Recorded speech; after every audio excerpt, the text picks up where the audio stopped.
Buddy. I just love the encouragement around here. I just want to say that. Chris, I love you. You know, just small hugs and good jobs and, you know what I mean, do this and, you know what I mean, just the please and thank yous, and it's just come a long way. And, you know, I just love that about y'all, that y'all be like that with each other. I see you encouraging each other, and, you know, it's nice to see. I'm going to pray real quick. Heavenly Father, we just love you, and we thank you for what you're doing in our lives. I thank you for all the miracles I see in this room every day, Lord. I thank you for waking us up today just to serve you another day, Lord. I thank you for bringing my daughter here and just the amazingness that is, Lord, just to have her so close to me right now, Lord. And I just ask you to be with each and everybody that's in this room, to open their ears, their eyes, their hearts to receive the word that you have for them today, Lord, and just to guide us in your ways and not our own. In your heavenly name, amen. So I know when you're young, you have aspirations and you think about, what am I going to do with my future? What's my future going to look like? And no one woke up and said, I'm going to be a heroin addict. No one woke up and said, I'm going to drink alcohol for the rest of my life, that I'm going to kill myself on drugs every day that I live, and that's how it's going to be. As you get older, these things happen to you. You never think to yourself, like, I'm going to be a manic depressed when I grow older. I'm going to have anxiety issues. That's what I'm going for. No, you don't go to school and learn how to be these things. They happen through circumstance throughout your life. But the trick is to realize not to be the victim. Don't be the victim. If you're serving the overcomer and the one who has created all, don't allow yourself to be the victim. You'll stay the victim forever. That is the truth. You will live in depression and anxiety and drug addiction forever if you continuously make yourself the victim. I don't know why I said that. That just came out, but that is not what we're talking about today. We're going to be in Matthew 14:22. And this just has a lot to do with decisions in your life and where you were, where you're going, where you're coming from. You know, when I look around in this room, there's 24 people in here that I realize are miracles every single day. When you say hello to me, that's a miracle, that you woke up and you said good morning. That we should not be here, we should not be alive. I know that for me, I should definitely not be alive. The level of drug addiction in my life, I don't know how I held a job. I don't know how people loved me. I don't know how any of those things were possible. And they still did up until the very end. And there was a point in time where I said, Lord, do something in my life. If you're the God of gods and the Lord of lords, do something in my life. So he burned my life to the ground, you know, and that's not the way I expected it to go. I expected to be miraculously healed and just move on with my life from that moment forward. But that's not what God does, because the things he's going to do in your life are going to be ways you never seen coming. It's not going to be the way you want it. It's never going to be the way you want it. And as we think to ourselves, oh man, why is this happening to me? If you stop thinking to yourself, victim, this is what I'm talking about, the victim mentality. It is not these things that are happening to you. It is things you're going through with him that are going to create the perseverance and the strength that you need to continue on through this life. It's not going to get better. I mean, if anybody's seen the news before they got here, there's nothing getting better. It's not going to progress better, because if you've read Revelations, you already know what it is at the end. So you have to be able to persevere now, so later you're still winning. On to death, on to death. That's what I always think to myself, on to death. It's like as I take my child, no matter what my child goes through, and she will tell you herself that for her life, I'll give my life. That is my child that I love. And imagine that's how God is with you. That is exactly what he did. For my child, I gave my life. He laid down his life for his friends that sit in this very room right now. Might have been 2,000 years ago, but every day I think to myself, crucify the flesh, crucify the flesh. He crucified his flesh. We have to live in the fact to just not go after those things of the world.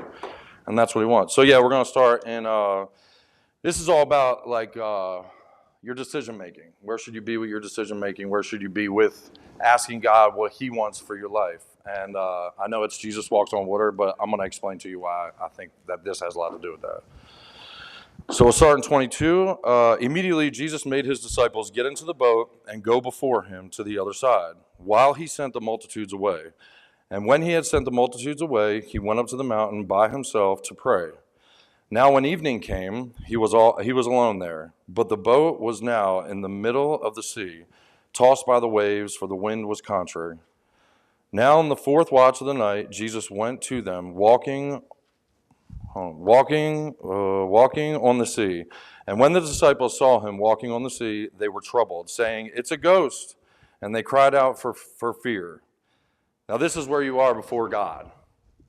You get the option, hey, come to the mission. What is it? Fear. Oh no, the mission. I have to go to rehabilitation. There's the fear of having to go somewhere to do something you don't want to do to better your life, because in your mind and in the world mindset, that's a bad thing.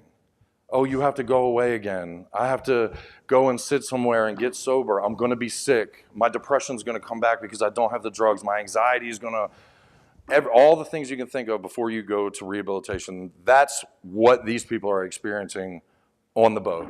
Full on fear. They're in a storm and now they think they see a ghost. So we're going to keep reading.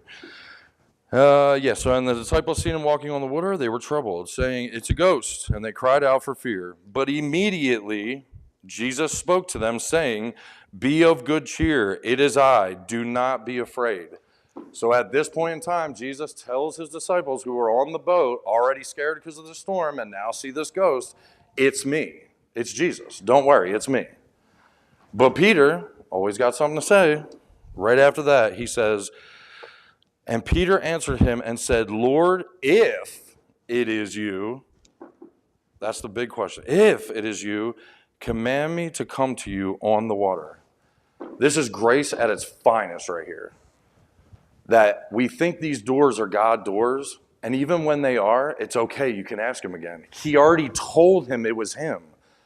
But then he said, "If it is you, God," and what does Jesus say? "Come." That's what he says. He says, "Come." Answers him again, tells him, "It is me, come out on the water." This is every door in your life that you should, if you don't know, ask again. And again and again and again. Jesus is always going to show up in your life. If you're seeking him and asking him, these doors that we make up in our minds, I do it all the time. I talked to Wendy about it yesterday. These doors, and, oh, I got options. You know, and that may be true. There may be, but are they God options? Are they the options that are going to take you in a Jesus path? Are you on your way to seeing Jesus through these options? Or are you trying to fulfill the lust of the flesh through just being out of here? I mean, if you just want to be out of here, you can do that. We don't lock the doors to keep people in. We lock them from people getting in here. That's the only reason we lock them at night. But I just ask you to ask the Lord what he wants for your life. That's the big question. Lord, what do you want for my life? Those doors will open, and when they are God doors and you're still standing back in fear because you don't know what to do, knock again and knock again and knock again, and he will show up and he will say, "It is me, Jesus, come on."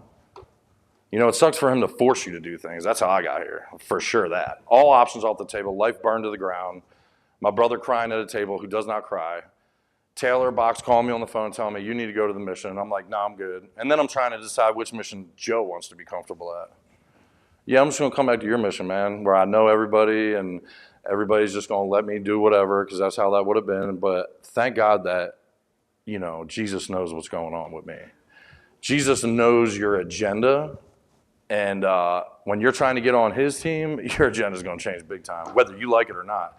That's why when you read through the Bible, you'll see that people trying to do things their way, and then that just doesn't work out, and then you got Jonah, and then even all through Kings, people trying to do it their way, to make their plan better than God's plan. There is no plan better than God's plan. But I believe that, you know, when you read in John 1:1, you know, somebody say it. I know y'all know it. John 1:1. Everybody knows it, right? So during this encounter on the water, there's so many things that are taking place right here. You know, Peter's stepping out in faith, but all the things that are coming along with this is he's stepping into a miracle. That's the first thing. He's stepping into a fulfilled prophecy that we're about to read, and he's stepping towards the creator of everything. Nothing was created except through him. Is the choice he made, was that he's going towards the number one thing that made him.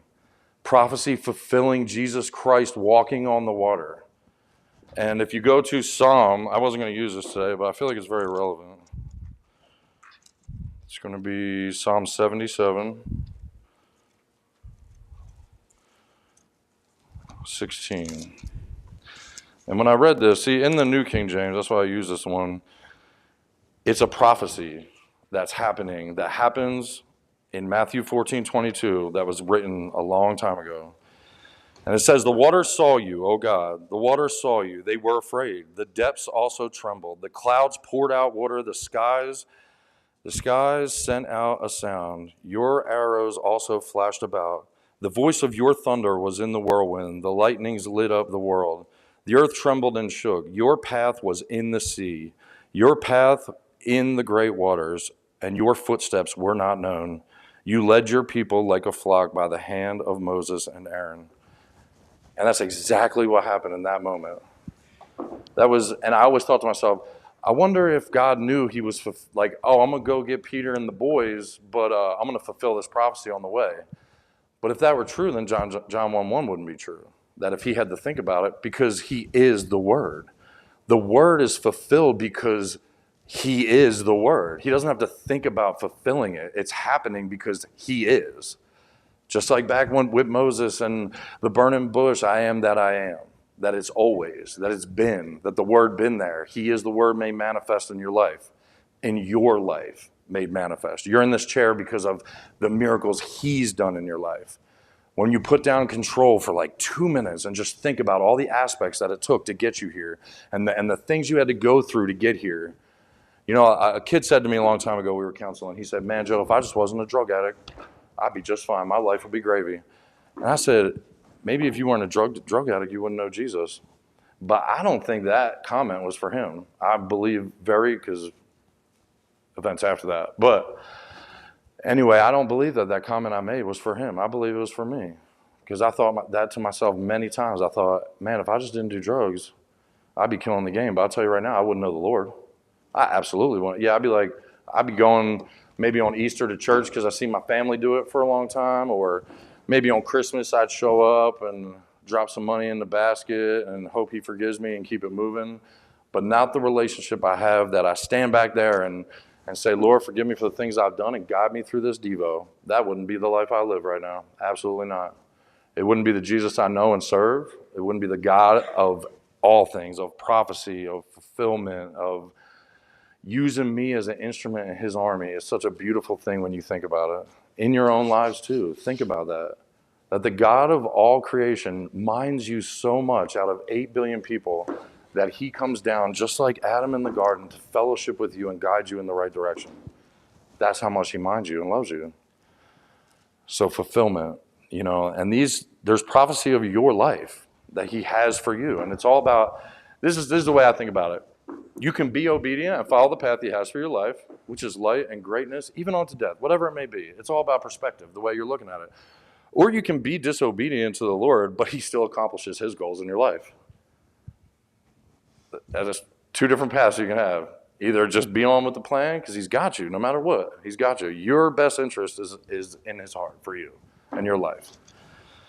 So I'm just saying, focus. Focus while you're here to get as much Jesus as you can inside of you, that when you leave, that never leaves you. Take whatever time you need while you're here to be in the Word, to fellowship with but put yourself aside on days. Lose control, because I'm telling you right now, you don't have any anyway. I always think to myself, oh, if I just, and then I'm like, nah. Before I used to be like, yeah, I'm going to, there's this, and this. I control the aspects of these situations. But now I realize that he's always been in control, because I wouldn't be here. There's no way. He's always been in control of where Joe's going and minds me so much that he would like to use me in his army, and how beautiful that is. And I know I've said this before, but I think it's such a great saying. The word impossible is a big word used by little men who didn't get out of bed early enough to accomplish their dreams. And I'm telling you right now, God, nothing is impossible with God. Change that saying to the fact that impossibility is not a word. It's possible with God.